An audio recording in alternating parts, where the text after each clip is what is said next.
Hello everyone, welcome to Rome Tips. Today we will be discussing how to record your iPhone screen using your Mac. It's an easy process, so let's dive right in.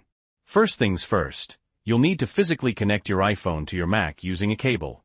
This is typically a Lightning to USB-C cable, but if you have an iPhone 15 or newer, you'll use a USB-C to USB-C cable. To confirm the connection, go to your Finder, look at the Locations tab, and your iPhone should be listed there. Alright, now that your iPhone is connected to your Mac, we can start recording. Press Command and Spacebar to open Spotlight Search. Type in QuickTime Player, and open it up. QuickTime Player might prompt you to open a file, but just click Cancel. Next, navigate to the top left-hand corner of your screen and click on File. From the drop-down menu, select New Movie Recording. Now by default, this will probably open your Mac's webcam. We want to record your iPhone screen instead. To do this, click on the little drop-down arrow next to the record button. Under the screen section, you should see your iPhone listed. Select it. This will restart QuickTime Player, and voila! Your iPhone screen should now be mirrored on your Mac.